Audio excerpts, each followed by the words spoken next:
Tabarakallah.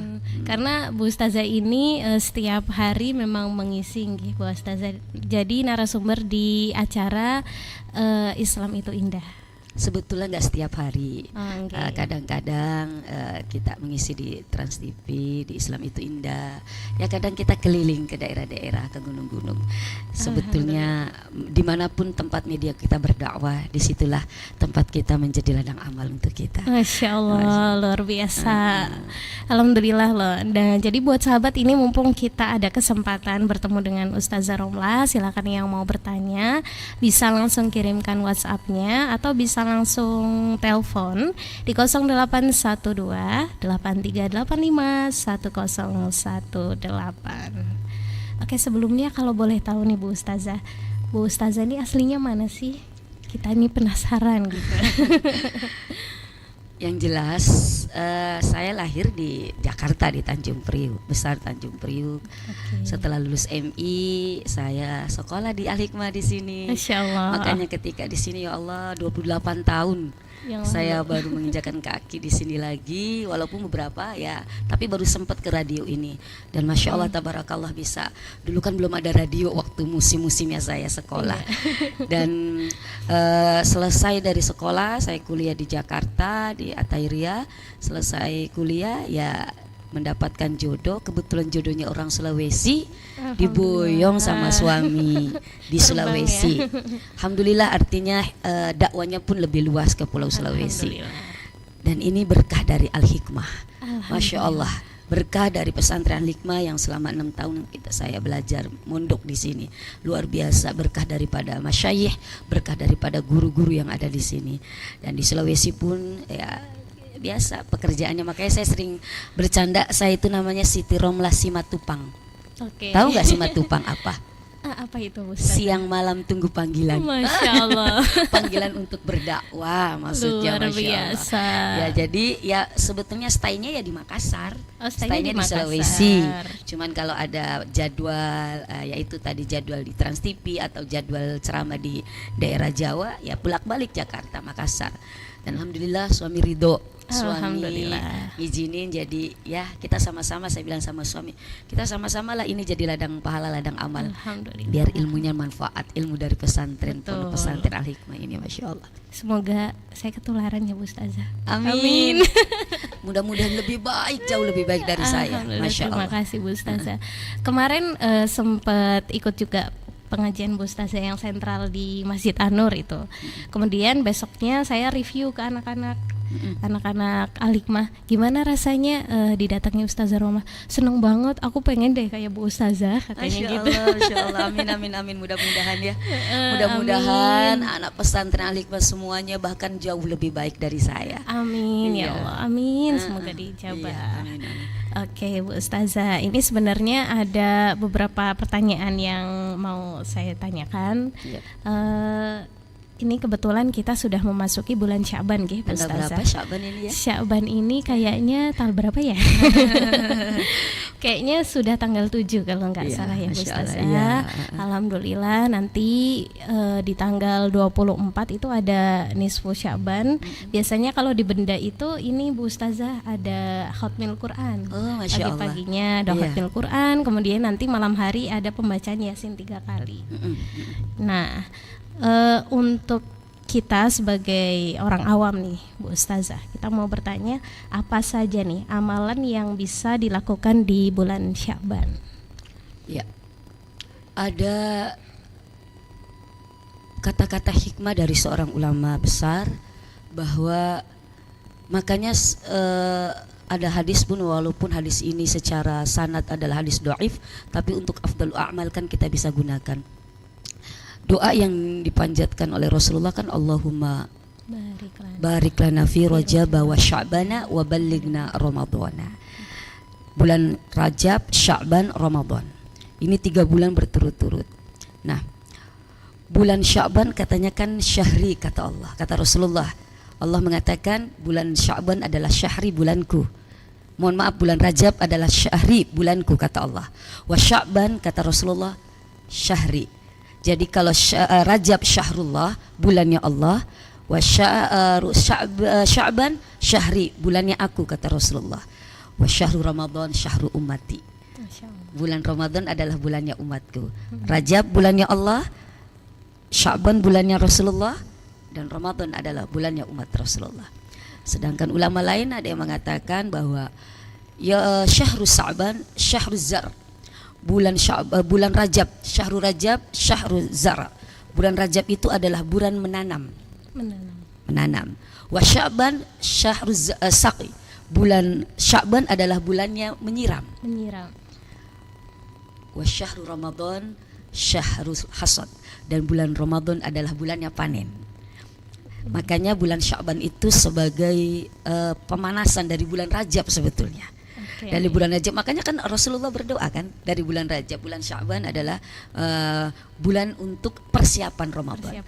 Maka amalan-amalan yang bisa kita lakukan namanya persiapan harus, kalau kita mau pertandingan kan beda antara waktu dekat dengan pertandingan dengan waktu yang masih jauh kan. Kadang kita santai kalau masih jauh, tapi kalau sudah dekat kan kita lebih prepare lagi ya, lebih persiapan lagi, lebih apa lagi dimatangin. Begitu juga dengan kita menyambut bulan suci Ramadan agar kita panen kan. Makanya di situ dikatakan bulan untuk menyiram, artinya Pak, persiapan agar kita panennya benar-benar maksimal, agar Ramadan kita berhasil, agar Ramadan kita menjadi ladang pahala yang benar-benar kita nikmati, agar Ramadan itu menjadi sebuah bulan yang menjadikan kita tadi, inti daripada Ramadan kan artinya bulan untuk pembakaran, yaitu apa? Kita kembali ke titik nol, kita kembali ke fitrah.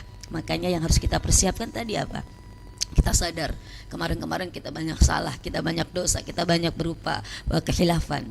Kita perbanyak istighfar kepada Allah. Bila perlu kita bertaubat. Karena kita tidak tahu, mungkin dari lisan ini kita mengeluarkan maksiat, mungkin dari mata ini, mungkin dari telinga ini, mungkin dari perbuatan kaki dan tangan kita melakukan kemaksiatan yang Allah tidak suka. Tentu kemaksiatan ini Allah tidak ridho, baik disengaja maupun tanpa disengaja, baik kecil maupun besar. Kita kan kadang gak sadar, mulut ini kadang menyakiti hati orang, betul tidak? Betul. Mata ini terkadang melihat yang Allah tidak suka, telinga ini kadang mendengar yang Allah tidak ridho. Makanya bulan Sya'ban ini pun bulan untuk introspeksi ke diri kita. Ya Allah, saya sudah banyak dosa nih, maka beristighfar kepada Allah, minta ampun kepada Allah, bila perlu sholat taubat. Yang kedua, tentu kita perhatikan mungkin ada sesuatu yang kita lupakan yang bisa menghalangi kita bisa mendapatkan kemuliaan di bulan Ramadan. Salah satunya mungkin kita punya hutang. Nah, itu ya, itu dia yang remaja yang masih muda ya, punya hutang puasa kemarin. Iya, kan? harus lunas ya Bu. Harus lunas dong sebelum Ramadan. Yang kemarin mungkin kita kena cuti di Ramadan, kita bolong. Hati-hati, ini sudah tinggal berapa hari lagi nih kita bulan Ramadan kan? Makanya kita perhatikan mungkin jangan sampai nanti, mohon maaf, kita masuk bulan suci Ramadan masih dalam keadaan utang, kita mau sempurna Ramadan ini, kita menjadi hamba yang nanti kembali ke fitrahan, tidak akan bisa mendapatkan kefitrahan ketika kita masih punya utang. Nah itu dia. Ayo mbak-mbak sekalian niatnya bayar hutang. Nanti misalkan puasanya di hari Senin dan hari Kamis, niatnya tapi bayar hutang, maka mendapat juga puasa, dapat puasa qodoknya, dapat puasa sunnah Senin Kamisnya, dapat juga mungkin puasa sunnah bulan Sya'bannya sekaligus dirapel, Masya Allah. Kan? Iya tuh, jadi coba ingat-ingat, barangkali masih punya utang, takut dilupa ya. Iya, itu kadang-kadang suka kelewat Masya Allah. Padahal yang itu tuh yang bisa menghalangi kesempurnaan kita untuk mendapatkan kemuliaan Ramadan. Dan yang ketiga, agar Ramadan kita, puasa kita, sholat kita, zikir kita, bahkan sholat sunnah kita, qiyamnya kita, siyamnya kita, tidak ada penghalang. Ini yang terkadang bisa menghalangi kesempurnaan Ramadan kita juga adalah apa? Perbaiki hubungan kita dengan sesama manusia. Hablum minanas, hubungan horizontal kita.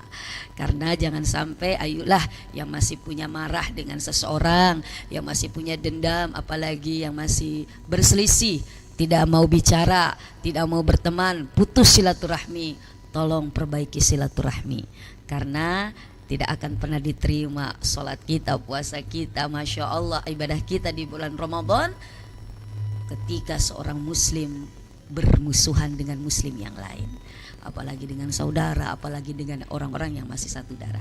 Ayo, usikum binafsi wa iyakum, saya menasihati juga pribadi juga, kita bersihkan hati kita dari kebencian, dari kemarahan. Yang masih berselisih, ayolah belajar dari teletabis, berpelukan. Masya Allah ya Rahman ya Karim. Dan tentunya ya di bulan Syaban ini tadi ya, kita perbanyaklah lagi, kita tingkatkan lagi amalan-amalan ibadah kita.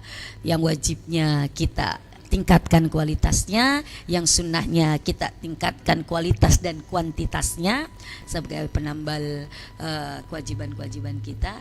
Dan perbanyak amal, zikir, baca Quran dan sebagainya, perbanyak salawat. Insya Allah ketika kita banyak menyiram, tadi saya katakan bulan Sya'ban adalah bulan menyiram, nanti ketika Ramadan kita benar-benar panen. Luar biasa, Masya Allah, pahala tentu. Apalagi kemarin habis ada perbedaan pendapat di tanggal 14 ya, Bu Ustazah. Ada yang milih sana, milih sini, kadang-kadang sampai beribut kayak gitu. Siapa yang jadi pemimpin, nanti yang di bawahnya yang marah bertengkar sampai bertahun-tahun. Padahal yang pemimpinnya mah udah ini ya, yang dijago ini mah sudah oke-oke aja, oke. Yang di bawahnya malah masih masih memendam perasaan. Masih ada rasa jangan sekarang jagoanku kayak gitu. Ya, pokoknya sekarang jangan ada marah di antara kita, jangan ada dendam di antara kita. Betul. Aduh, saya senang sekali ini. Bu Ustazah itu memang menyenangkan ya. Alhamdulillah. Apanya menyenangkan? Iya, sangat pribadinya gitu. Jadi saya yang orang awam seperti ini bisa memahami, bisa mengambil hikmah apa yang dari Ustazah sampaikan. Masih belajar. Masih belajar. Biasa. Kemudian nih Bu Ustazah, kira-kira apa saja sih keistimewaan tadi pada saat malam nisfu Sya'ban sehingga kita dianjurkan untuk membaca surat Yasin sebanyak 3 kali? Ya, kan memang ada hadis, barang siapa yang menghidupkan nisfu Sya'ban, maka Allah akan menghidupkan hatinya, di mana orang-orang hatinya dimatikan oleh Allah Subhanahu wa taala. Maka banyak artinya yang menafsirkan ayo kita hidupkan. Kalau di daerah saya tinggal di Tanjung Priuk itu, kalau kita nisfu Sya'ban malah dia istilahnya apa, melek-melekan ya. Kalau bahasa Jawanya apa ya nih kayaknya ya? Itu berarti begadang ya? Ya, bahasa sini apa yo? Bahasa sini apa ya? Indonesia. Bahasa sini itu ya lek-lekan. Lek-lekan ya? Lek-lekan kan? Artinya melek itu saya. Jadi malam melek-melekan ya, walaupun namanya kita dulu masih anak-anak ya, melek-melekannya jalan-jalan, melek-melekannya kita main-main di sekitar masjid. Ya, tapi kan lain ketika kita sudah artinya tingkat pemahaman agamanya sudah semakin meningkat, artinya kita melek di situ, bangun terjaga di situ ya, kita bangun untuk ibadah, kita bangun untuk beramal soleh, untuk menebar kebaikan. Nah, salah satunya mungkin yang disiarkan melalui bacaan di surat Yasin 3 kali, atau mohon maaf kita baca-baca yang lain, baca Al-Quran atau apa, atau kita zikir dan sebagainya, dengan harapan Allah akan menghidupkan hati kita. Kalau Allah sudah menghidupkan hati kita kan, ya bagaimana sih rasanya dihidupkan hatinya sama Allah. Jadi kita akan lebih, hati kita akan lebih terang, hati kita akan lebih lapang, hati kita akan lebih gampang menerima nasihat, menerima ilmu-ilmu dari para ustadz, ilmu-ilmunya Allah melalui perantara orang-orang mulia tersebut. Sehingga ketika di bulan Sya'ban juga itu kan dikatakan bulan Sya'ban itu nisfu Sya'ban adalah di bulan dimana Allah malaikat menyetor buku catatan amal manusia. Jadi ketika menyetor para malaikat itu, jadi dikatakan kan malaikat itu menyetor ada harian. Oh begitu. Ya, menyetor kan kita punya 2 malaikat nih ya. Betul. Malaikat kanan kiri, ashabul yamin wa ashabus shimal, yaitu Raqib dan Atid. Jadi kan mereka malaikat itu mencatat, ada yang nyetor harian malaikat itu. Jadi sip-sipnya itu ba'dal isya'al asri dan ba'dal subuh. Jadi setor setiap hari. Ada yang setornya mingguan, yaitu setiap hari Kamis. Ada yang mengatakan Senin Kamis. Makanya Rasulullah kenapa puasa Senin Kamis? Karena kata Rasulullah, disitulah hari di mana para malaikat menyetor buku catatan amal perbuatanku. Maka aku ingin ketika malaikat menyetor buku catatanku, wa ana shaim, saya dalam keadaan puasa. Nah, ada juga yang malaikat itu menyetor yaitu bulanan. Jadi setiap bulan Sya'ban khususnya yaitu nisfu Sya'ban. Di situ menyetor buku catatan amal perbuatan kita ditutup. Makanya tutuplah dengan kebaikan, tutuplah dengan amal soleh, tutuplah dengan berbuat baik sehingga apa? Sehingga kedepannya apalagi memasuki bulan suci Ramadan kita tutup dengan kebaikan, nanti juga kita buka dengan kebaikan. Oke. Seperti itu sahabat Sania, kita akan kembali lagi nggih Bu Ustazah setelah yang satu ini. Untuk sahabat jangan kemana-mana.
sabar iki dolan angel nemen kok mlaku. Wis sempit aku motor pada parkiran dalan maning.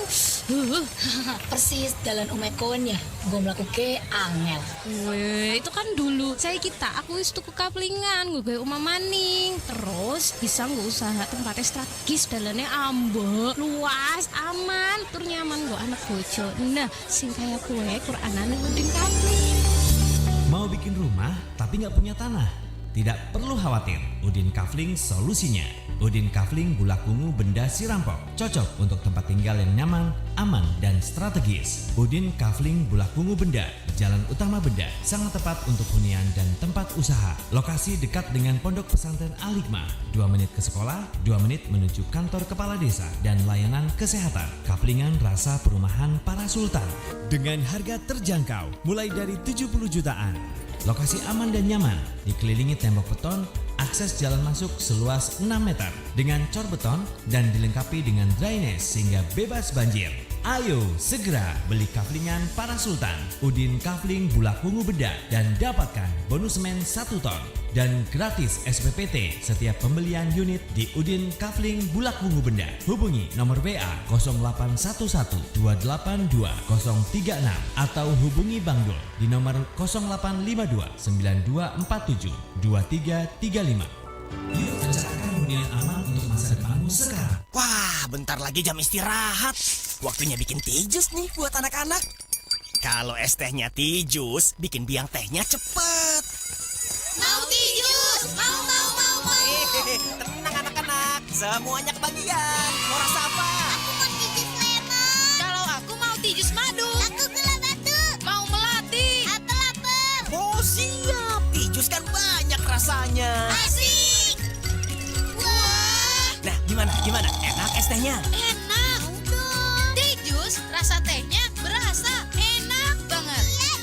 Segernya teh jus bikin mau lagi. Mau teh jus lagi? Mau. Nyajiin teh jus cepet, gak ribet, banyak untungnya. Panas-panas enaknya minum teh jus. Semua rasanya enak.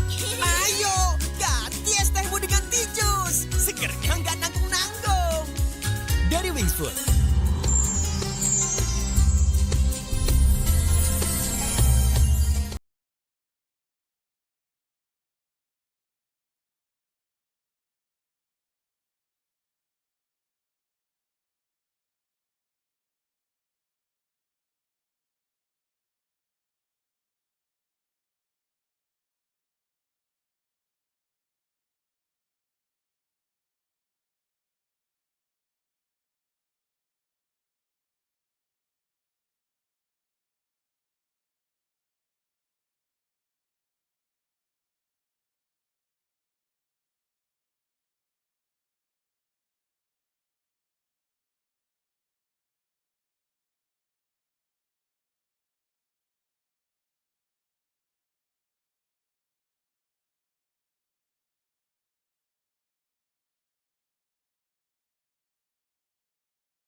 Oke, masih di 101.8 Sani FM, satu suara milik bersama. Dan kali ini masih bareng sama Ustazah Romlah. Masya Allah. Iya, kita lanjut ya Bu Ustazah. Lanjut. Oke. Jadi tadi kita sudah membahas tentang apa saja yang dilakukan di bulan Syaban gitu Bu Ustazah. Kemudian kita juga sudah tahu keistimewaan nisfu Syaban. Selanjutnya nih Bu Ustazah, apakah di bulan Syaban ini kita juga dianjurkan untuk berpuasa seperti halnya di bulan Rajab nih Ya. Bu Ustazah, silahkan. Oke. Ya. Artinya puasa itu, saya tanya, puasa itu amal soleh atau amal salah? Soleh. Amal soleh. Puasa itu baik atau buruk? Baik. Baik. Masya Allah, baik selama niatnya memang karena Allah Subhanahu wa Ta'ala. Artinya sebetulnya tidak ada penghalang kita untuk berbuat baik selama memang tidak ada dalil yang mengharamkan untuk kita berpuasa.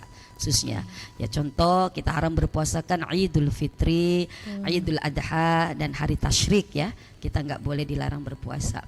Jadi apalagi kalau memang dia sudah terbiasa juga puasa di bulan-bulan lain, misalkan biasa puasa Senin Kamis, puasa Bid di pertengahan bulan kan 13, 14, 15. Nah, apalagi nisfu Sya'ban berarti kan nisfu sebagian, artinya pertengahan bulan Sya'ban. Memang kalau sudah memang terbiasa dia berpuasa Bid 13, 14, 15, Masya Allah berpuasa. Tapi kalau memang kita mau puasa juga Sya'bannya, nisfu Sya'bannya saja sah-sah saja, apalagi memang dia sudah terbiasa untuk berpuasa. Tadi kan saya katakan agar ketika kita malamnya kita melek-melekan, malamnya kita bangun untuk ibadah, untuk berbuat kebaikan, lalu siangnya juga besoknya diisi dengan kita berbuat baik lagi yaitu berpuasa, why not? Kenapa tidak kan? Masya Allah. Jadi silakan. Kalau saya memang terbiasa, kita dari pondok di sini memang terbiasa, kita juga memang kita berpuasa setiap nisfu Sya'ban untuk mengejar kemuliaan bulan Sya'ban dan untuk tadi riyadhah, melatih kita untuk persiapan untuk menyambut bulan suci Ramadan. Bahkan ayo kita lebih giat lagi berpuasa di bulan Sya'ban sehingga nanti di bulan Ramadan enggak kaget ketika kita puasa 1 bulan penuh. Begitu. Oke, terima kasih Bu Ustazah jawabannya. Jadi yang ragu-ragu nih mau berpuasa di bulan Syaban, udah nggak usah ragu lagi ya Bu Ustazah. Iya, karena puasa itu adalah hal yang baik dan bisa dilakukan. Oke, selanjutnya nih Bu Ustazah, boleh nggak kasih kita tips supaya kita bisa meningkatkan kualitas diri kita terutama dalam beribadah? Kadang kan suka ada kata-kata males kayak gitu Bu Ustazah. Nah itu kira-kira ada tips spesial nggak dari Bu Ustazah ini? Ya kita kan memang manusia ya, keimanan kita itu kan yazid yangkus, kadang bertambah kadang berkurang. Kita tidak seperti malaikat, tidak seperti para nabi yang terus bertambah terus amal ibadah kita, keimanan kita. Tapi kita pun tidak terlalu seperti syaitan, iblis yang terus turun. Kita itu yazid yangkus. Tapi semua itu kembalikan diri kita, karena hidup itu adalah pilihan. Kalau kita memilih mau begitu-begitu aja, mau kita ngikutin malasnya kita, kapan kita mau maju? Kan? Betul. Jadi yang pertama ya kita berazam. Faidza azamta fatawakkal 'ala Allah. Ketika kita sudah bertekad ingin menjadi seseorang, menjadi sesuatu yang lebih baik lagi, kan Rasulullah mengatakan mangkana yaumu khairum min amsi fahuwa rabih. Barang siapa yang hari ini lebih bagus daripada kemarin fahuwa rabih, maka dia menjadi orang yang beruntung. Kita ingin menjadi orang beruntung. Mangkana yaumuhu mislu amsi fahuwa maghbun. Barang siapa yang hari ini tidak ada perbedaan, sama saja, standar, stuck, begitu-gitu aja, fawa magbun, maka dia menjadi orang yang tertipu. Wa man kana yaumuhu syarrum min amsihi. Barang siapa yang hari ini lebih jelek dari kemarin masih bagus, ibadahnya masih bagus, sekarang tidak, maka kata Rasulullah, fawa mal'un, maka dia menjadi orang yang dilaknat oleh Allah. Kita ingin pasti yang nomor satu ya, yang magbun. Betul. Yang beruntung. Maka tadi kita bertekad agar hari ini harus lebih baik daripada kemarin. Yang kedua, kalaupun Allah izinkan ada hari esok untuk kita, hari esok harus lebih baik daripada sekarang. Yang kedua, tip kita adalah apa? Kita sadar bahwa yang namanya kematian kita tidak tahu. Iya, betul. Yang namanya ajal kita tidak tahu. Makanya jangan sampai kita menjadi orang yang menyesal nanti di kemudian hari, karena ketika hidup kita tidak melakukan sesuatu yang sangat amat bermanfaat dan menguntungkan kita. Maka ketika kita beribadah, ketika kita sadar, mungkin besok kita tidak dapati lagi hari kita. Karena saya sering mengatakan, kita punya waktu cuma 3. Waktu yang lalu yang tidak akan pernah terulang kembali, waktu yang sekarang yang harus kita hadapi, dan waktu yang akan datang yang belum tentu kita miliki. Maka kalau kita diberikan waktu hari ini, kita bertekad hari ini harus lebih baik daripada kemarin, dan kita bertekad dan kita juga bersangka mungkin hari ini adalah hari terakhir, maka ibadah kita akan lebih maksimal, ibadah kita akan lebih baik, kita akan bermutu, dan seakan-akan tidak ada hari esok untuk kita. Maka dari itu sahabat Umar kan mengatakan, wa'mal lidunyaka ka'annaka ta'isu abada.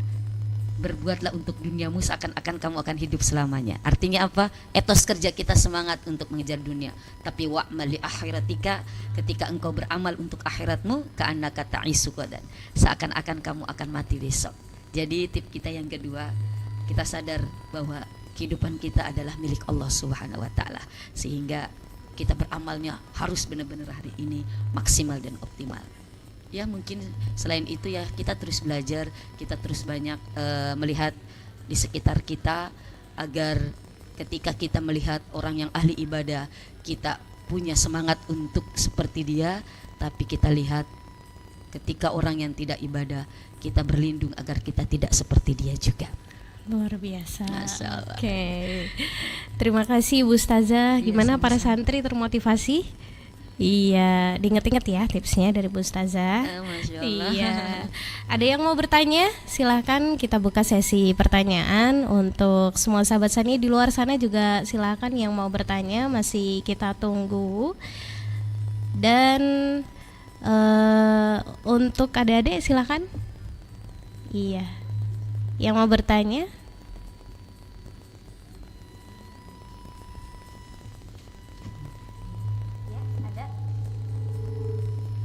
Oke, sambil menunggu pertanyaan Bu Ustazah, mungkin kita jeda dulu. Nanti setelah ini kita akan kembali lagi. Jadi buat sahabat silahkan jangan kemana-mana.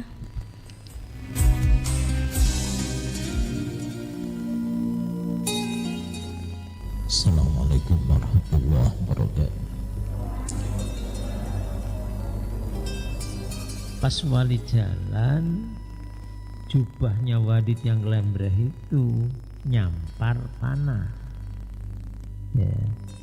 Tapi karena Walid dasar orang sombong ya gitu, dia tidak mau membungkukkan kepalanya. Fa'amnaul al-kibar ayu to'tiarok sahu. Ya. Dia tidak mau melihat ke bawah, melihat ke atas terus. Modelnya ya kayak model Semar baku nih, bok ya, dasen deleng dhuwur, sikile bak.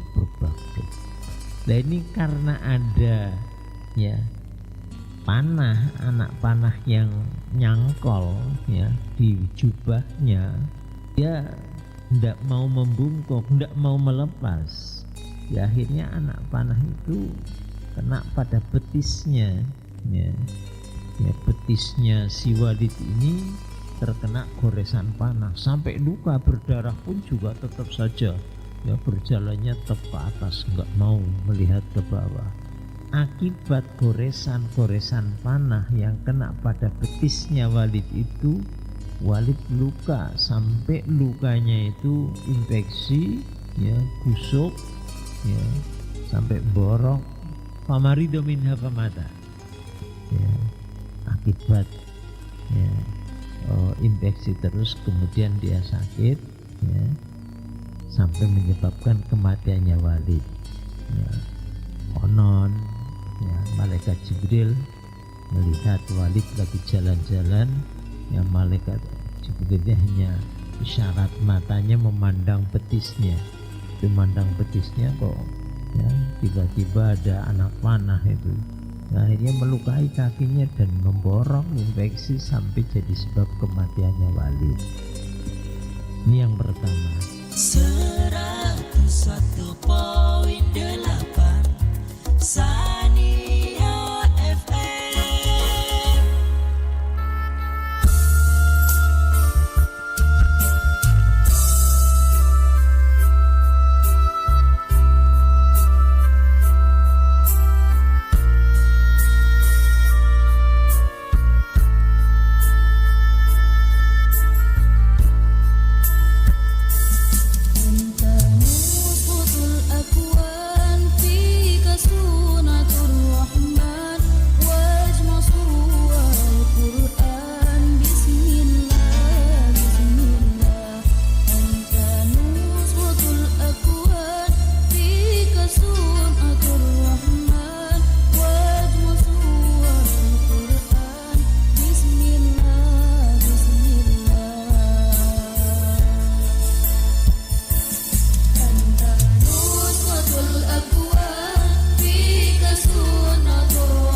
Oke, masih di 101.8 Sani FM, satu suara milik bersama. Dan tentunya masih dengan Bu Ustazah Dan Romlah juga Ocha.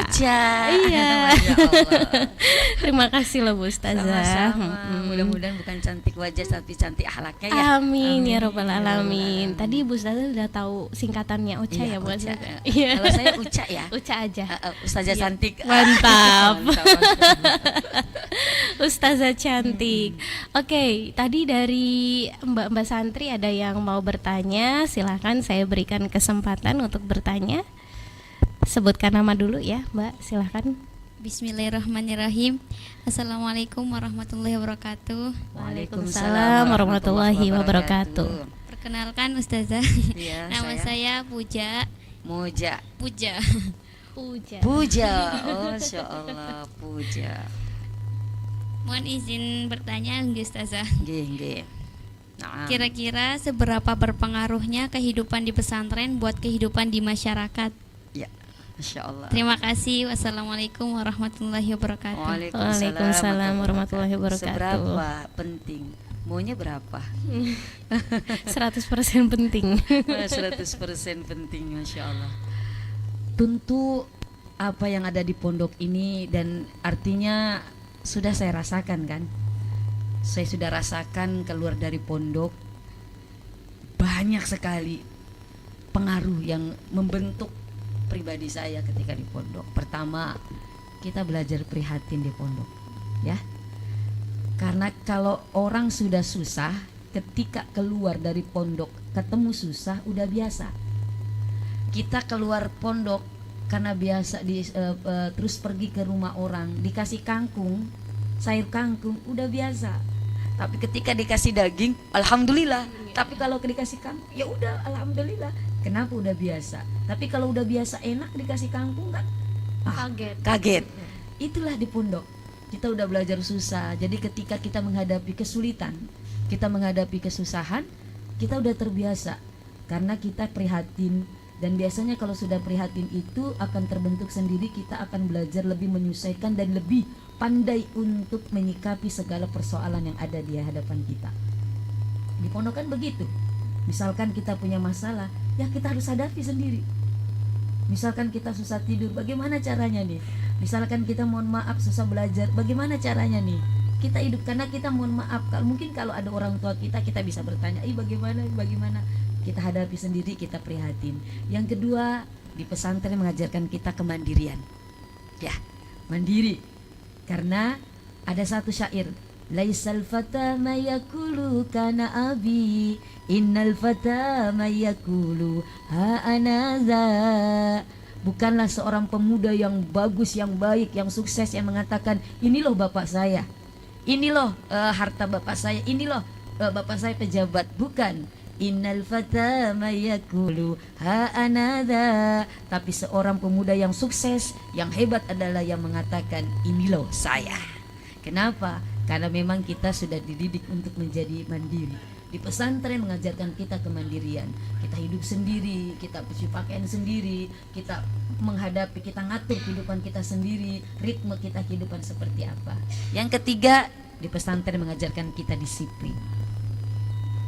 Disiplin itu perlu, karena salah satu faktor kesuksesan kita adalah kedisiplinan kita. Karena kapan kita tidak disiplin, maka kita tidak akan meraih kesuksesan. Karena di pesantren ada peraturan-peraturan yang harus kita hadapi, ada peraturan-peraturan yang harus kita ikuti. Itulah dari sekian banyak pengaruh yang membentuk karakter kita ketika kita keluar. Makanya saya sering mengatakan kepada anak-anak santri, seperti kemarin kita di Masjid An-Nur, kita harus berani berbicara, berani tampil ke depan untuk kita menghadapi kehidupan ketika kita keluar dari pesantren. Itu belajar semua dari pondok, dan saya rasakan sendiri 6 tahun karena kita di sini saya diajarkan bagaimana kita berbicara di depan orang banyak, ada program muhadharah dan sebagainya. Mudah-mudahan program-program yang nanti ke depannya juga di Al-Hikmah bisa mengajarkan, memompak keberanian anak-anak untuk lebih berani lagi berbicara, berani lagi untuk tampil, karena itu kita butuhkan ketika kita keluar nanti dari pondok, insya Allah. Amin. Iya, itu pengaruhnya banyak sekali. Dan ya sekaligus juga di pesantren tadi mengenal karakter berbagai macam manusia. Ada yang tadi saya katakan kemarin, ada anak yang nakal, ada yang keras, ada yang pendiam. Bagaimana nanti keluar kita bisa menghadapi masyarakat yang majemuk, yang pasti kita hadapi juga seperti apa. Jadi ibaratnya pondok pesantren itu adalah miniatur masyarakat secara luas. Iya. Karena dari berbagai macam karakter, dari berbagai macam orang sifatnya kita akan pelajari, dan nanti kita akan ketemu lagi nanti ketika kita keluar dari pesantren, yaitu menghadapi masyarakat. Begitu sayang. Oke, seperti itu Mbak Puja. Mbak Oke, terima Puja. kasih Ustazah. Sama-sama sayang. Puja itu kalau misal di khutbah kadang-kadang ada ya, puja, puji, syukur kayak gitu. Aja. Jadi sering dipanggil dia ya. Sering dipanggil. Oke, selanjutnya ada yang mau bertanya lagi, silahkan. Ya, sebutkan namanya ya. Assalamualaikum warahmatullahi wabarakatuh. Waalaikumsalam warahmatullahi wabarakatuh. Ustazah izin bertanya, nama saya Aftina. Aftina. Aftina. Ya, Ustazah mau nanya, gimana sih tips belajar ala Ustazah pas di pondok? Oh, tips belajar. Tips belajar. Pertanyaannya bagus juga ya Ocha ya. Iya, nostalgia nih jadinya Nostalgia Ustazah nih. dulu. Saya belajar dulu. Padahal saya dulu juga bukan anak-anak yang rajin belajar juga. Tapi artinya begini, di pondokan kita sudah niat belajar, apalagi kalau saya tanya nih yang di sini, mondok ini terpaksa atau memang kemauan sendiri? Hah? Gak ada yang terpaksa kan? Masya Allah, apalagi tidak ada terpaksa, tidak ada keterpaksaan, kita mondok mau keinginan sendiri, maka ya kita harus bertanggung jawab dengan keinginan kita. Nah, karena kita sudah mengambil satu pilihan, satu keputusan kita mau pesantren, maka konsekuensinya kita harus memaksimalkan apa yang sudah kita pilih itu. Kita mau jadi anak santri yang sukses, ya kita harus belajar lah. Kita harus buktikan nih dengan pilihan kita bahwa pilihan kita itu benar, pilihan kita itu baik. Maka ketika belajar yang pertama yaitu ya tadi belajar bersungguh-sungguh, jangan setengah-setengah. Karena belajar kita untuk siapa? Untuk orang tua, untuk orang lain, atau untuk diri kita? Untuk diri kita sendiri. Kembalinya ke kita. Nah, tapi karakter orang kan macam-macam ya. Ada yang kalau dipaksain suka mumet, suka pusing. Jadi kembalikan lagi ke diri kita. Kalau sekiranya kita sudah kayak mau pecah nih kapal nih, kepala nih, ya pernah nggak kayak mau pecah kalau kepala ini? Karena banyak ya kita ini refreshing, artinya apa? Down sedikit, jangan dipaksa. Kalau dipaksa nanti takut kebablasan. Yang kedua, ketika berdoa, ketika kita belajar, kita titipkan ilmu yang sudah kita pelajari kepada Allah. Makanya ada doanya, Allahumma inni astaudiuka ma'allamtani farduthu ilayya indah tiyaji ilaika la tansani ya rabbal alamin. Gak bisa bahasa Arabnya, kita bahasa Indonesia. Ya Allah, aku habis belajar nih, aku titipkan apa yang sudah engkau berikan ilmu kepala saya, aku titipkan kepadamu ya Allah. Farduthu ilayya, maka kembalikanlah ilmu yang sudah engkau berikan, yang aku titipkan kepadamu ketika aku membutuhkan. Indah tiaji la tansani ya Allah, jangan sampai ini ilmu yang sudah engkau berikan aku lupakan, tolong kembalikan ketika aku membutuhkan. Jadi kalau belajar itu sudah belajar, dikasih ilmu sama Allah, kembalikan lagi kepada Allah, kita titipkan kepada Allah. Kalau kita lagi butuh ilmu yang sudah kita tahu nih, kita butuh, Allah yang menggenggam, yang Allah yang kita titipkan, Allah kembalikan titipan itu lagi, sehingga kalau lagi ujian kita bisa jawab. Kenapa? Karena yang dititipin maha amanah. Siapa yang dititipin? Allah. Jadi begitu. Jadi setiap belajar, habis belajar kita titipkan kepada Allah. Lalu kita semua sebelum belajar kita tentu baca bismillah. Lalu kita baca Rabbi shrah li sadri, agar hati kita diterangkan, hati kita dilapangkan, sehingga kita gampang menerima ilmu dari Allah. Jadi seperti itu sayang. Dan yang selanjutnya, kalau belajar jangan terpaksa. Tapi perlu memang dipaksa. Artinya apa? Artinya dipaksa dengan keadaan, tapi harus memaksakan diri kita. Bukan karena terpaksa, tapi harus memaksakan diri kita. Tadi saya katakan, paksain, terbiasa, insya Allah bisa. Iya, begitu ya sayang ya. Terima kasih Ustazah. Iya, sama-sama Aftina. Oke, Mbak Aftina. Terima kasih Bu Uca. Ustazah cantik. Oke, mungkin kita ada jeda dulu Bu Ustazah. Ya, setelah yang satu ini kita akan kembali lagi. Jadi buat sahabat silakan yang mau bertanya bisa nanti kirimkan WhatsApp-nya, dan setelah kita kembali lagi bisa telepon di 0812 8385 1018.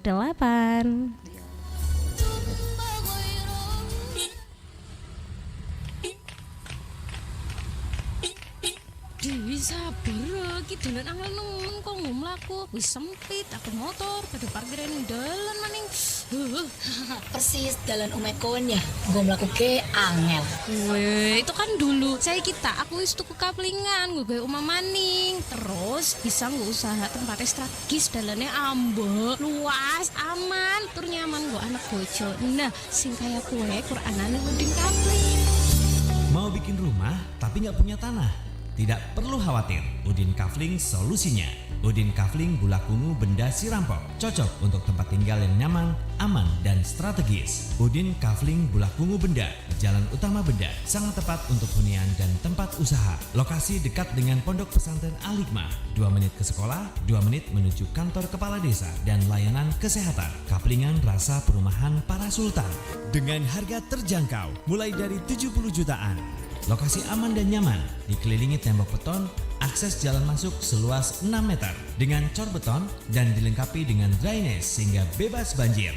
Ayo segera beli kaflingan para sultan Udin Kafling Bulakungu Benda dan dapatkan bonus semen 1 ton dan gratis SPPT setiap pembelian unit di Udin Kafling Bulakungu Benda. Hubungi nomor WA 0811282036 atau hubungi Bang Dul di nomor 085292472335. Yuk rencanakan hunian aman untuk masa depanmu sekarang. Pendengar, diinformasikan bahwa penanganan stunting sejak dini sedang gencar dijalankan oleh pemerintah. Wah, jos iki infone? Info foto Pak? Iki lho Bu, pemerintah melalui BKKBN gencar melakukan penanganan cegah dini stunting sejak 1000 hari pertama kehidupan anak. Dan saat ini sedang ada program gerakan Ayo Ikut ke BKB dan Posyandu serentak di masing-masing desa atau kelurahan di seluruh Indonesia. Semua orang tua hebat diundang untuk datang ke kelompok Bina Keluarga Balita atau BKB dan Posyandu. Di sana akan dilakukan pemantauan pertumbuhan dan perkembangan anak usia 0-6 tahun, pemberian layanan edukasi pengasuhan di 1000 hari pertama kehidupan, rujukan pelayanan kesehatan, dan masih banyak layanan yang lainnya. Ayo, para orang tua hebat, ikut ke BKB dan Posyandu. Mari kita sukseskan pengasuhan anak usia dini termasuk di 1000 HPK untuk percepatan penurunan stunting guna mewujudkan generasi emas Indonesia 2045. Pesan ini disampaikan oleh perwakilan BKKBN Provinsi Jawa Tengah. BKKBN Provinsi Jawa Tengah mengucapkan selamat tahun baru 2024. Hidup berencana itu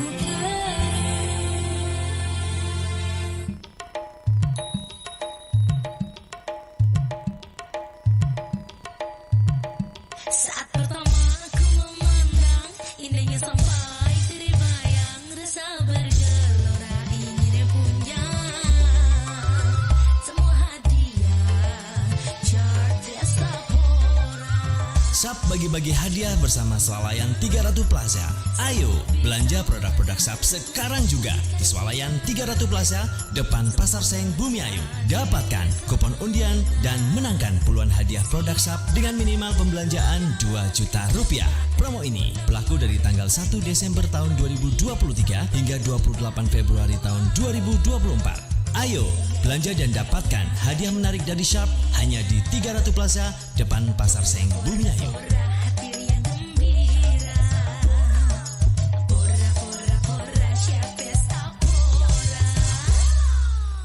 Sharp Beat Original.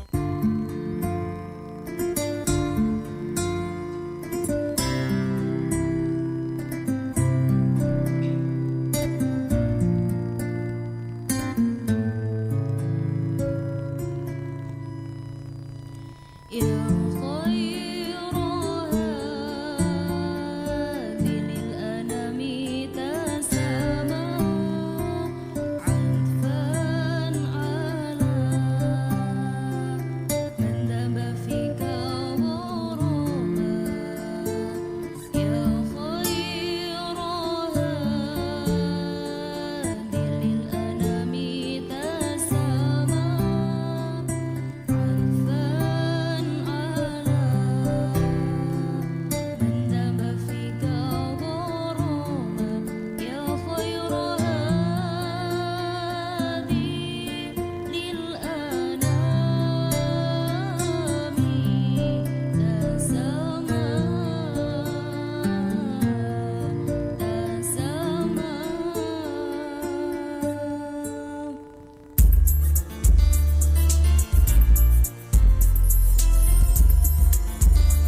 بالسلام المبين للنقطة التعيين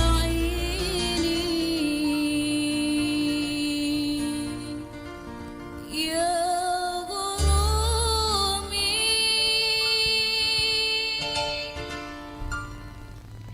Oke, masih di 101.8 Seni FM 1 Suara Milik Bersama. Dan kali ini masih bersama dengan Ustazah Romlah yang selalu setia bersama kita. Masya Allah, Kak Uca. Oke.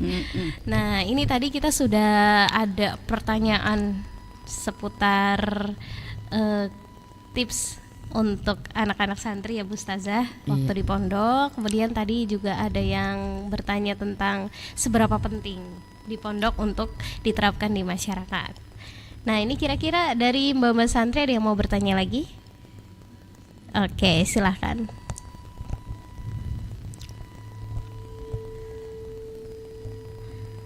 Oke, nggak apa-apa, silahkan. Assalamualaikum warahmatullahi wabarakatuh. Waalaikumsalam warahmatullahi wabarakatuh. Perkenalkan, nama saya Azza. Aza. Kayak nyanyian itu ya, mengaji Roma Irama ya. Aza. Insyaallah. Saya ingin bertanya Ustazah. Iya. Gimana tips dan trik buat ngafalin biar cepet tapi nggak cepet lupa juga? Oke, ini santri banget Bu Ustazah. Santri banget iya, ini ya. Ngafalinya pengen cepet, tapi apalagi biar lama. Biar lama, nggak iya. hilang kayak gitu. Silakan Bu Ustazah. Iya. Macem-macem orang itu kan menerima hafalan itu atau menerima ilmu itu ada macam-macam. Ada yang cepet hafal, susah, lama hilangnya. Ada yang lama hafal, lama juga hilangnya. Ada yang lama hafal, cepet hilangnya. Dan yang parah, lama hafal, cepet hilangnya. Ya Allah, jadi ya karakter orang macam-macam, tapi semua itu kan bisa diubah. Artinya tergantung dari diri kita bagaimana memanage otak kita untuk bisa mendapatkan sesuatu yang kita inginkan.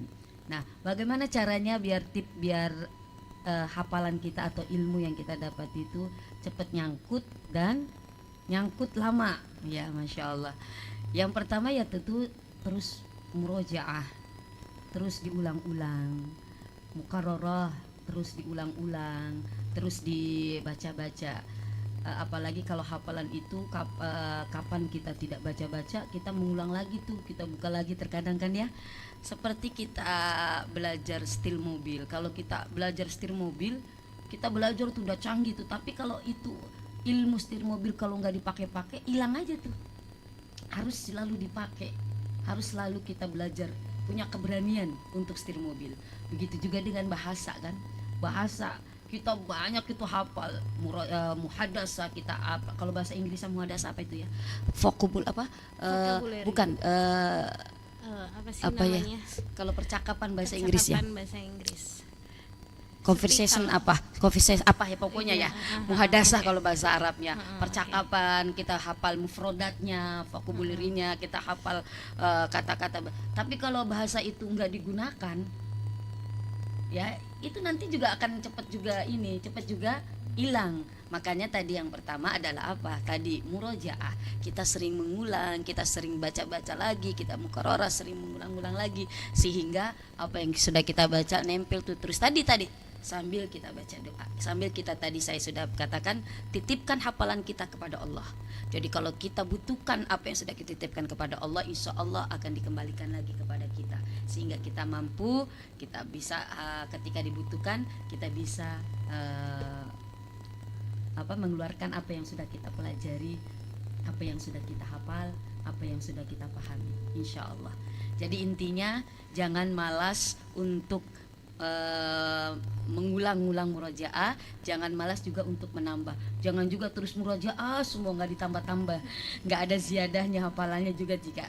Jadi kalau sudah ini sudah diulang-ulang lagi, tambah lagi ziyadah, ulang lagi dari awal sampai yang ditambah lagi ziyadahnya, terus insya Allah dengan izin Allah, biiznillah qadarullah, kita akan selesai dengan apa yang kita harapkan. Hafalan kita bisa cepat nyangkut dan juga lama di otak kita, di pikiran kita, insya Allah.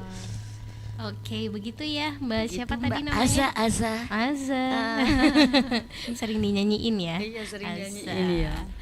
Terima kasih Ustazah. Ya, sama-sama. Jazakumullah khair jaza. Ini kayak bahasa ya, artinya ada bahasa-bahasa yang sekarang saya sudah familiar, kayak terima kasih, syukron. Nanti kita jawab jazakumullah khair jaza atau afwan, ya kan, begitu kan? Itu kan bahasa pesantren kan, yang sering kita ini kalau mandi gantian, kalau mungkin di sini bare ya, janganlah ba'dak ya akhti, ba'dak ya akhti.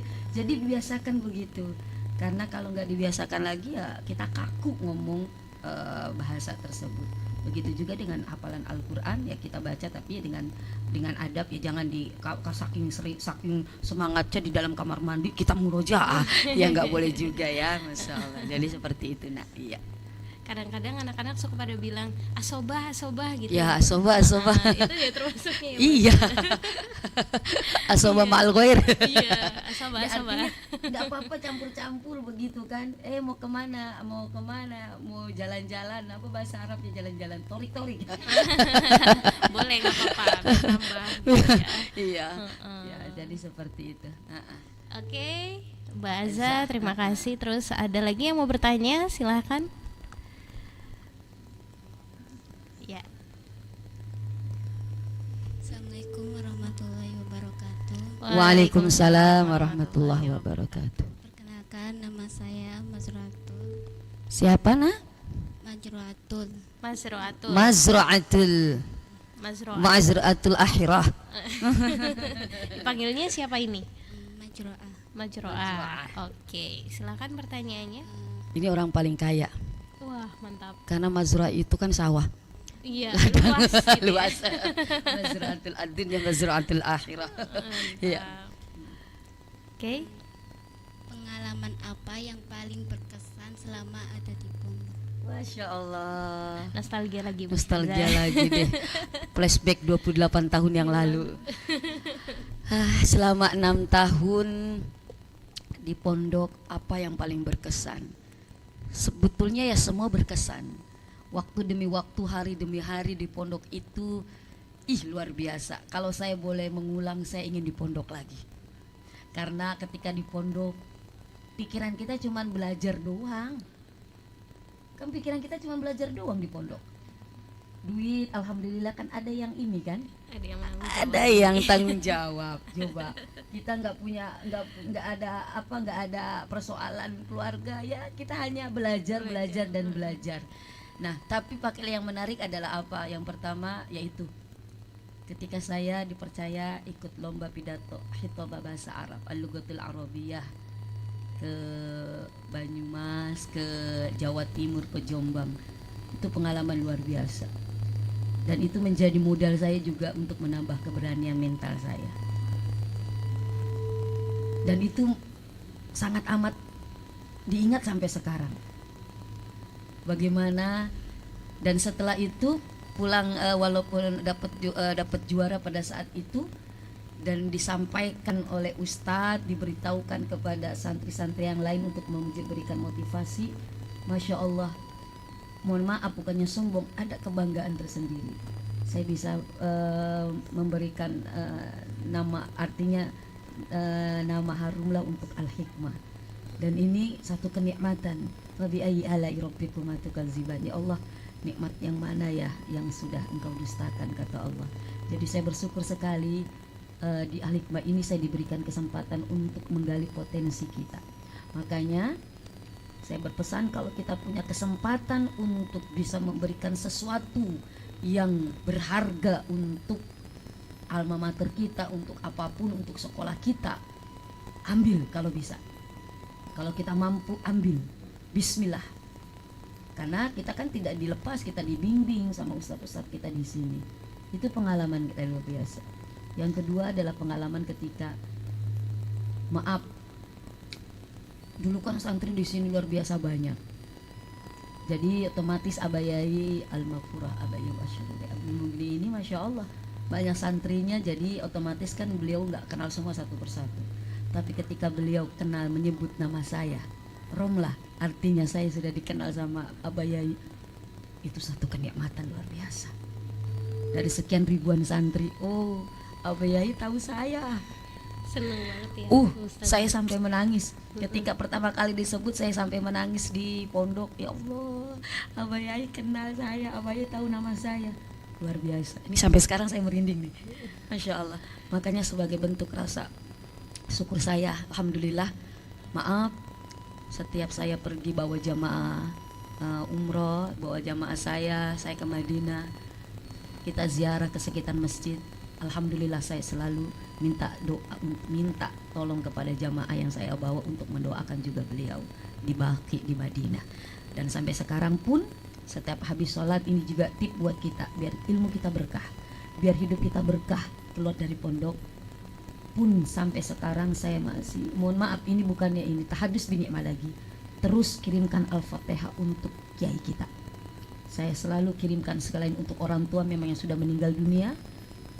Orang tua juga kita ketika di pondok adalah Abayai. Saya seru, mohon maaf, setiap habis sholat kirimkan Al-Fatihah. Abayai Masrur dan Abayai Sodik, dua Abayai yang memberikan kita banyak ilmu di pesantren Hikmah ini. Ya itulah beberapa sesuatu yang paling berkesan di dalam kehidupan pesantren ketika saya di pesantren. Walaupun ya banyak kesan-kesan yang lain. Salah satunya kesan ketika ya ditakjir saya. Ada yang pernah ditakjir? Dihukum. Tapi dihukumnya saya satu kompleks. Satu komplek di Fatimah Atas karena terlambat semua ikut pengajian, jadi satu komplek ditakjir keliling. Itu sekarang yang di gedung SMA di situ keliling. Satu komplek itu di lapangan SMA selama 7 keliling muter ditakjir. Tapi ditakjirnya tidak sendiri. Ditakjir alhamdulillah nggak pernah ditakjir. Bahkan pengalamannya juga yang berkesan ya, saya menjadi pengurus di Pondok Al-Hikmah ini 2 tahun malah. Dan kalau dulu ketika jadi pengurus, maaf, bebas syahriah, tidak bayar bulanan, kan lumayan. Kalau kita mengabdi, walaupun itu bonus ya, tapi intinya kita mengabdi 2 tahun. Saya menjadi seksi pertama sesi takror, tahun yang kedua menjadi sesi tablik. Yaitu yang menaungi muhadharah, kita belajar pidato, belajar dakwah walaupun di kelas masing-masing. Ya itulah pengalaman-pengalaman yang luar biasa ketika di pondok. Aduh jadi kangen. Mau jadi anak pondok lagi deh.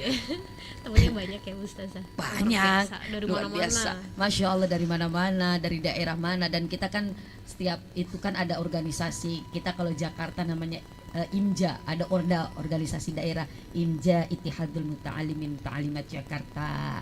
Ada anak IMJA di sini, ada anak IMJA. Oh Masya Allah, ada roti, ada apa itu? Diptorsia. Kalau Tegal apa? Sistem. Masya Allah, ada Isaba, Ikatan Santri Jawa Barat, roti, lah Masya Allah. Nah itu kan dari berbagai macam daerah. Masya Allah, kita bisa berteman dengan mereka dan banyak pengalaman yang luar biasa. Ya, kalau soal kesan tadi, kalau kita bercerita kesan-kesan, ya banyak banget, nggak bisa cukup satu malam ini 24 jam cerita. Tapi itu yang paling berkesan tadi yang saya sampai sekarang ingat. Masya Allah, tabarakallah. Mudah-mudahan tidak akan pernah hilang dari ingatan saya, sehingga menjadi kenangan yang manis, yang indah ketika di pesantren. Wah, luar biasa ya Ustazah. Ternyata Bu Ustazah ini punya banyak pengalaman di pesantren yang mungkin kalian juga nanti akan mengalami, dan semoga kalian akan jadi the next Ustazah. Amin, amin ya rabbal alamin. Ini tadi ada yang sempat terharu sampai nangis Bu Ustazah. Mbak Salwa namanya. Sampai terharu bisa berhadapan langsung dengan Bu Ustazah. Oke, selanjutnya ada yang mau bertanya? Silahkan. Oke, silakan. Assalamualaikum warahmatullahi wabarakatuh, Ustazah. Waalaikumsalam warahmatullahi wabarakatuh. Iya, perkenalkan saya Salwa. Di sini saya mohon izin bertanya sama Ustazah. Jadi di zaman sekarang ini kan beda ya tentunya sama zaman dulu ya. Jadi di sini banyak banget ya zaman teknologi yang bisa mengganggu pembelajaran kita. Entah itu pembelajaran apapun, bahkan itu pengajian yang ada di pondok pesantren gitu. Jadi walaupun di pondok pesantren ataupun masyarakat, bagaimana sih sudah cara mengajak masyarakat untuk mengajak kebaikan atau mungkin mengajak pengajian gitu sudah, karena sekarang itu orang itu banyak ya jarang mengikuti pengajian karena pikirannya itu udah kayak di handphone bisa gitu buat pengajian, jadi dia jadi malas, jadi susah buat yang namanya ngikutin pengajian Ustazah gitu Ustazah. Bagaimana cara mengajak masyarakat buat mengajak kebaikan dan dengan cara yang baik pula seperti itu. Oke, Mbak Salwa. Ya. Yang namanya mengajak kebaikan itu tentu lebih berat daripada mengajak keburukan. Karena setiap kebaikan itu pasti iblis mengganggu, menggoda kita untuk merintangi ya. Makanya pahalanya kan luar biasa, man dalla ala khairin falahu mislu fa'ilihi. Barang siapa yang mengajak satu kebaikan kepada seseorang, maka dia mendapatkan pahala sama dengan orang yang kita ajak untuk berbuat kebaikan. Itu jadi modal. Jadi seberat apapun tantangannya ketika kita akan mengajak kebaikan, ingetin hadis itu, man dalla ala khairin falahu mislu fa'ilihi. Barang siapa yang mengajak kebaikan, oh saya dapat pahala. Kalau kita ajak sampai 10 pahala kita dapati tanpa mengurangi pahala orang yang mengikuti ajakan kita. Jadi dengan kondisi yang seperti ini, yang dengan alasan oh sekarang udah teknologi udah canggih, bisa belajar di HP, Masya Allah, kita kasih tahu belajar di HP juga ada ininya, ada aturan-aturannya. Jangan sampai kita belajar yang tanpa ada guru, berarti gurunya setan kan. Tapi makanya kalau kita belajar di HP, kita juga belajar dari ustadz-ustadz yang ada di YouTube, di mana yang memang bertanggung jawab. Tapi belajar di HP tentu berbeda dengan belajar kita ketika di majelis. Yang pertama kan kita kasih tahu sebagai motivasi mereka, kalau kita hadir di majelis pahalanya berbeda. Satu pahala yang engkau langkahkan kaki kanan, Allah berikan 10 pahala. Engkau langkahkan kaki kiri kamu, Allah gugurkan 10 keburukan. Kalau di HP kamu kan nggak kemana-mana kan, nggak melangkah. Tapi kalau kita pergi ke majelis, Masya Allah itu pahalanya. Pahala yang kedua, pahala silaturahmi kan, kita ketemu dengan banyak orang yang kita tidak bisa dapati ketika kita belajar di HP. Silaturahmi itu pahalanya luar biasa. Barang siapa yang bertemu dua orang muslim, yaltaqiani, mereka bertemu, yatasofahani, lalu mereka berjabatan tangan, Allah akan mengampunkan dosa orang tersebut sebelum qabla ayyatafarraqa, sebelum mereka berpisah, gugur dosa-dosa kita. Yang ketiga, pahala Masya Allah, pahala majlis ilmi tersebut, kumpul di situ, pahalanya apa? Itu lebih baik daripada sholat sunnah 100 rakaat yang kita tidak dapati kalau kita belajar di HP kan. Masya Allah. Yang selanjutnya adalah apa? Ya pahala itulah. Rasulullah menggambarkan barang siapa yang hadir di majelis ilmi, majelis taklim, itu gambarannya seperti kita berada di taman-taman surganya Allah. Kalau belajar di HP bukan di taman surganya Allah, bisa jadi apa? Cuma belajarnya sebentar, tapi apa? Nanti nonton yang lainnya lebih lama daripada belajarnya. Kenapa? Godaannya luar biasa. Karena HP itu seperti pisau, seperti silet. Kalau kita tidak gunakan, bisa pisau itu melukai atau sebagai untuk mengupas yang kita ingin kupas. Jadi tergantung bagaimana kita memegang dan memanfaatkan menggunakan pisau itu. Itu HP. Ya, itu sebagai motivasi untuk dia. Memang berat sekarang, tapi berat juga, insya Allah berat juga, besar juga pahalanya. Jangan semangat, jangan pantang mundur. Kita ajak, memang luar biasa sekarang. Mengajak orang untuk hadir di majelis, tapi insya Allah dengan tadi manfaat atau kebaikan atau khasiat ketika kita berada di majelis ilmi, insya Allah satu persatu akan bisa mengubah, memberikan petunjuk hidayah untuk orang-orang yang kita ajak, insya Allah. Tapi tentu dengan kebaikan juga, jangan sok pintar. Ayo lo belajar lu sama saya biar pintar seperti saya. Atau diancam dan sebagainya. Tentu jangan ada kesombongan. Kita belajar, kita ajak mereka, yuk kita sama-sama belajar, yuk kita sama-sama mencari ilmunya Allah, yuk. Nah, dengan tadi kita babarkan manfaat dan khasiat ketika kita hadir di majelis ta'lim atau majelis ilmu. Begitu Ananda. Wah. Oke. Syukran kasih Rusada. Iya, syukran jazakallah. Afan. Ini dari Imja juga ya, kalau nggak salah. Imja, anak Jakarta mana nih? Jaksel. Tangerang. Oh, Tangerang. Iya, Tangerang. Oke, terima kasih untuk teman-teman. Silakan yang mau bertanya lagi. Kita jeda dulu ya. Oh, mau tanya lagi nanti ya. Kita jeda dulu setelah yang satu ini. Yep. Oke, terima kasih buat sahabat Sania, tetap pantengin terus Sania FM karena kita akan kembali lagi setelah yang satu ini. Teruslah melangkah dengan hidup baru, bersih bersama untuk semua. Mandi, cuci, biasakan bersih dengan air jernih. Alam pun ikut berseri. Mandi, cuci, biasakan hidup bersih dengan air jernih. Semesta ikut berseri. Sehat di diri, berseri di hati.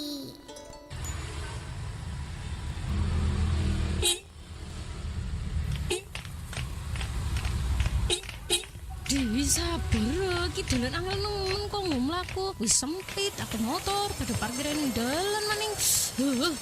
Persis dalan omekon ya, gue melakukan angel. Weh, itu kan dulu saya aku wis tuku kaplingan, gue omah maning. Terus bisa nggak usaha tempatnya strategis, dalannya ambek, luas, aman, tur nyaman gue anak bojo. Nah, sing kaya kue Quranane Udin Kapling. Mau bikin rumah tapi nggak punya tanah? Tidak perlu khawatir, Udin Kafling solusinya. Udin Kafling Bulakungu Benda Sirampok, cocok untuk tempat tinggal yang nyaman, aman, dan strategis. Udin Kafling Bulakungu Benda, Jalan Utama Benda, sangat tepat untuk hunian dan tempat usaha. Lokasi dekat dengan Pondok Pesantren Al-Hikmah, 2 menit ke sekolah, 2 menit menuju kantor kepala desa, dan layanan kesehatan. Kaflingan rasa perumahan para sultan. Dengan harga terjangkau, mulai dari 70 jutaan. Lokasi aman dan nyaman, dikelilingi tembok beton, akses jalan masuk seluas 6 meter dengan cor beton dan dilengkapi dengan drainase sehingga bebas banjir. Ayo segera beli kaflingan para sultan Udin Kafling Bulakungu Benda dan dapatkan bonus semen 1 ton dan gratis SPPT setiap pembelian unit di Udin Kafling Bulakungu Benda. Hubungi nomor WA 0811282036 atau hubungi Bang Dul di nomor 085292472335. Yuk rencanakan hunian aman untuk masa depanmu sekarang. Wih, seru banget anak kita mainnya. Videoin. Ayo. Loh. Tapi kok anak gue nangis ya? Wah, ternyata karena kulitnya merah. Oh, merah ruam tuh. Iya nih. Ganti aja, pakai Baby Happy Body Fit Pants. Hah? Baby Happy? Ada Airflow teknologi. Sekarang daya serapnya ekstra 70%. Kulit jadi adem dan pastinya bebas ruam. Wih, keren banget. Ganti pakai ini aja ya, Dek. Pas di badan si kecil nih. Selain itu, Baby Happy nggak gampang bocor dan keringnya tahan sampai 12 jam. Oh, gitu. Nyaman banget buat si kecil. Wah, boleh nih. Ternyata Baby Happy sebagus itu ya. Iya dong. Sekarang kita harus upgrade ke Baby Happy Body Fit Pants. Mau. Bener banget tuh. Biar si kecil bebas geraknya sama nggak rewel lagi. Ayah Irwansyah paling pinter deh pilih diapersnya. Emang Baby Happy yang bikin happy si kecil. Baby Happy Body Fit Pants. Baby Happy, Mom Happy.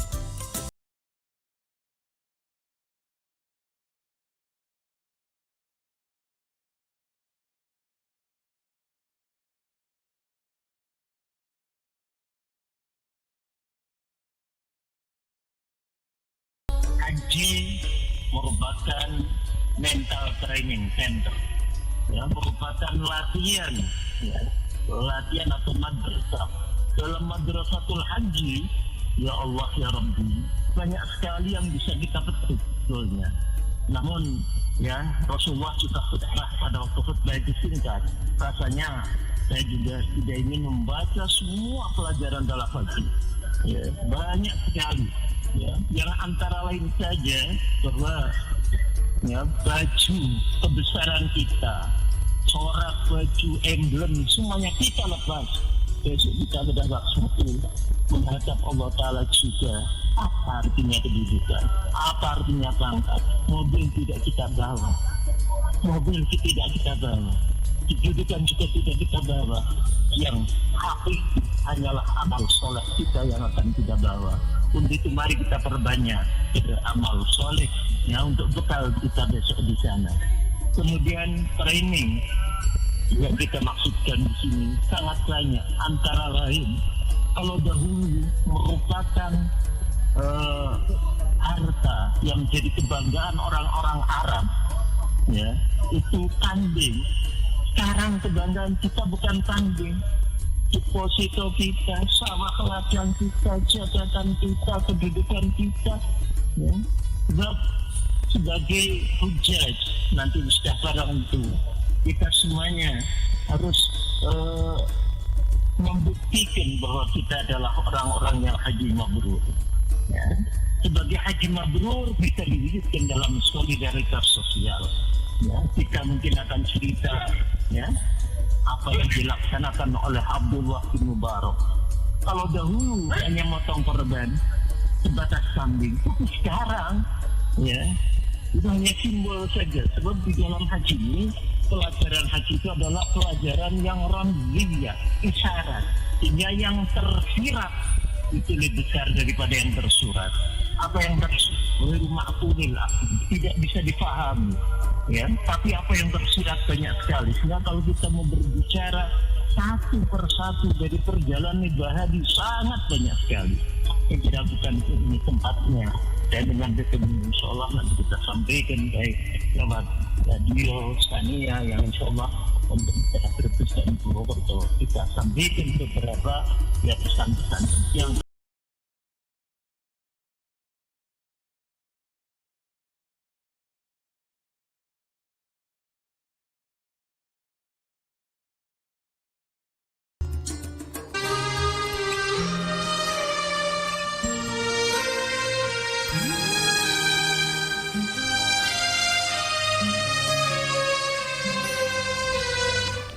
Oke, masih bareng bersama dengan Ustazah Romlah di 101.8 Sani FM, satu suara milik bersama. Dan tadi kita sudah berbincang-bincang ya Bu Ustazah tentang keutamaan bulan Sya'ban. Kemudian sudah ada sesi pertanyaan juga. Dan kami ingatkan ini nanti ada sesi pertanyaan terakhir. Silakan, ada yang mau bertanya? Assalamualaikum Ustazah. Waalaikumsalam warahmatullahi wabarakatuh. Izin bertanya kembali Ustazah. Oh, bertanya kembali, kurang puas kayaknya Ocha ya. Iya. Masih berlanjut. Kalau waktunya panjang mau banget Ustazah saya ngobrol banyak sama Ustazah. Masya Allah, ya Allah, ya. Kita sharing ya. Silakan pertanyaannya. Pertanyaan yang kedua dari saya, bagaimana sih sudah cara kita itu terhindar atau terbebas dari lingkungan yang emang kurang baik buat diri kita sendiri, baik di luar lingkungan pondok pesantren ataupun di dalam. Iya. Oke. Kan ada pepatah, kalau kita berteman dengan tukang minyak, parfum, maka kita ikut wangi. Kalau kita berteman dengan tukang ikan, dan kita ikut amis. Artinya kita terkadang terbentuk juga karakter kita di mana kita atau dengan siapa kita berteman. Nah, maka dari itu kita harus pandai-pandai memilih teman. Carilah teman yang mengajak kita kepada kebaikan. Karena yaitu terkadang kita terbawa, apalagi usia-usia kalian ini. Usia-usia seperti ya anak-anak pesantren yang kelas SMP, SMA itu sedang mencari jati diri, toh? Dan ujian memang, masya Allah, bagaimana mencari jati diri itu. Nah, kalau dia tidak tidak pintar cari teman, ya maka akan terbentuk dirinya menjadi orang sesuai dengan siapa dia berteman. Maka ketika kita lihat bahwa teman itu tidak membawa kebaikan, kita mundur perlahan-lahan tanpa membuat dia sakit hati, tanpa membuat dia tersinggung. Lalu kita hijrah kepada sesuatu yang lebih baik lagi, kepada teman yang lebih baik lagi, yang mengajarkan kita kepada kebaikan, mengajarkan kita lebih rajin untuk belajar, mengajarkan kita lebih bagus ibadahnya, mengajarkan kita agar lebih taat, lebih akhlak kita lebih bagus, lebih baik. Maka insya Allah kita akan terbentuk sesuai dengan siapa kita akan berteman. Maka itu tergantung kepada diri kita. Tadi kan saya katakan bahwa dunia ini adalah pilihan. Bagaimana kita pandai-pandainya memilih. Lah itu satu perjuangan. Maka ada satu pepatah, innal hayata aqidatun wa jihad. Sesungguhnya kehidupan itu adalah aqidah, keyakinan kita, keimanan kita. Maka perlu iman, perlu keyakinan kita agar kita tetap berada dalam keyakinan yang baik dan lurus dan benar. Wa jihad, dan kehidupan itu adalah penuh perjuangan. Salah satunya perjuangan bagaimana kita membentuk karakter kita, karena kita terbentuk karakter itu yang pertama kan dari lingkungan orang tua. Yang kedua, lingkungan kita belajar. Alhamdulillah kita berada di lingkungan pesantren, artinya kan dari fasilitas pesantren itu sendiri adalah satu kehidupan keluarga yang baik, artinya pengganti daripada rumah yang lebih baik lagi, pesantren yang berlandaskan dengan agama. Dan yang ketiga yaitu lingkungan teman kita, dengan siapa kita bergaul, dengan siapa kita berteman. Mudah-mudahan saya yakin walaupun di pondok itu ya tempat kita untuk menjadi seseorang yang lebih baik, tapi ada saja kan orang-orang atau anak-anak yang memang itu ujian dari Allah. Allah mengutus anak-anak atau teman-teman kita yang mengajak kita kepada keburukan, ngajarkan kita bolos. Ada nggak? Ada ya. Ngajarin kita untuk melanggar peraturan, kan ada ya? Kan ada. Jadi ya itulah artinya kita pandai-pandai memilih teman kita. Mundur secara perlahan, pelan-pelan, tanpa menyinggung atau menyakiti perasaan teman kita untuk yang kita jauhi. Oke? Begitu juga nanti ketika keluar, kita jaga identitas kita, kita jaga alma mater kita, karena kita adalah anak pesantren, apalagi pesantren Al-Hikmah. Jangan bikin malu Al-Hikmah, jangan bikin noda kepada alma mater kita. Jaga akhlak kita, jaga perilaku kita. Bila perlu buktikan, oh anak santri Al-Hikmah 2 itu adalah anak-anak yang memang bagus akhlaknya, bagus pekertinya, sopan dan sebagainya, sehingga kita membawa nama baik juga alma mater kita. Insya Allah. Oke, terima kasih Bu Ustazah atas jawabannya. Sama-sama. Untuk kemudian ini kita minta kesan pesannya Bu Ustazah selama ada di sini bersama dengan kita berbagi ilmunya. Mungkin boleh diberikan kesan dan pesannya. Ya, Masya Allah, kesannya ya tentu saya sangat berkesan.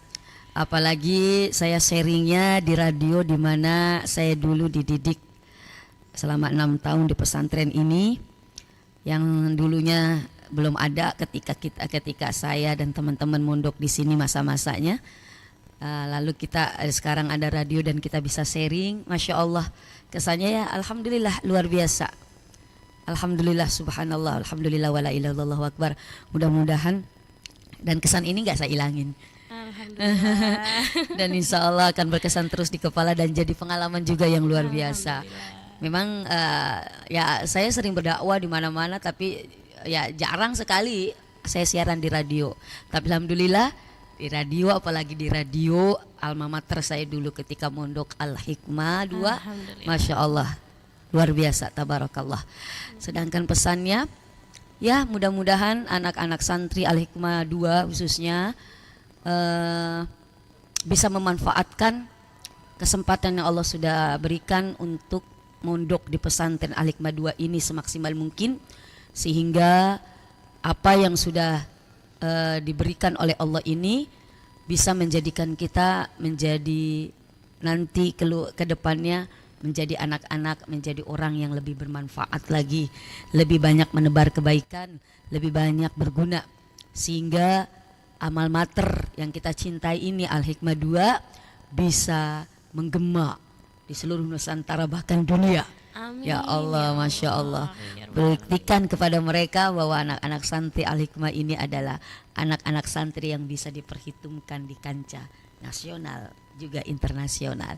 Amin, amin ya robbal alamin. Tapi jangan lupa, jangan sampai kita mentalnya seperti tempe, harus bermental baja, kuat, berani, itu yang terpenting. Mudah-mudahan ya, dengan saya memberikan motivasi, alhamdulillah, artinya saya bisa ceramah di mana-mana, dipanggil kemana-mana, bahkan sampai ke luar negeri, ke Malaysia dan sebagainya, bahkan alhamdulillah sampai di TV nasional yang memang syiar dakwanya lebih luas kan, lebih secara nasional dan dikenal sedikit demi sedikit. Ya itu karena salah satunya kita harus berani, punya mental berani, punya mental, punya kekuatan mental yang kuat, ditambah jangan pernah berhenti untuk belajar sampai tua. Saya pun masih belajar, kalau mau ceramah baca-baca buku, baca-baca, mohon maaf, kita baca-baca ilmu, baca-baca untuk menambah apa nanti yang saya sampaikan. Jadi itu yang pertama, kuatkan mentalnya. Yang kedua pesannya, terus belajar, jangan berhenti untuk belajar. Kan pesan Rasulullah, belajarlah ilmu dari ayunan sampai ke liang lahat. Masya Allah. Kenapa? Karena ilmu itu akan terus mengangkat derajat kita, insya Allah. Ya, itu saja mungkin kesan dan pesannya ya. Oke, terima kasih Bu Ustazah sudah datang di Radio Sania FM, berbagi ilmunya kepada kita semua. Kita sharing. Iya, sharing. Dan juga memberikan motivasi ya untuk anak-anak santri. Dan kami dari pihak Radio Sania FM mengucapkan mohon maaf apabila banyak khilaf atau salah kata. Kemudian juga sekali lagi terima kasih banyak. Sama-sama Mak saya, Masya Allah. Insya Allah, insya Allah, insya Allah. Oke, sepertinya acara ini harus berakhir dulu. Terima kasih untuk sahabat yang sudah menyimak dari awal hingga akhir. Semoga kita semua bisa mendapatkan berkah. Amin, amin ya robbal alamin. Dari perjumpaan kita di malam hari ini.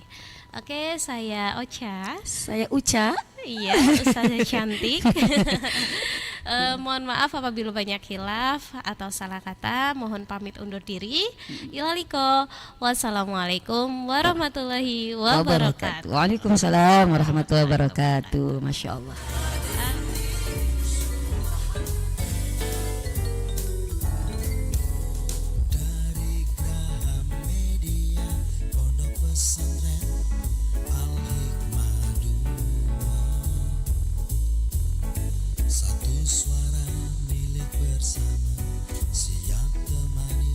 Sahabat semua, Sania FM penuh dengan pengajian, membuat hati sejuk dan damai. Sania FM, sahabat kita semua, sumber informasi dan hiburan. Sania FM.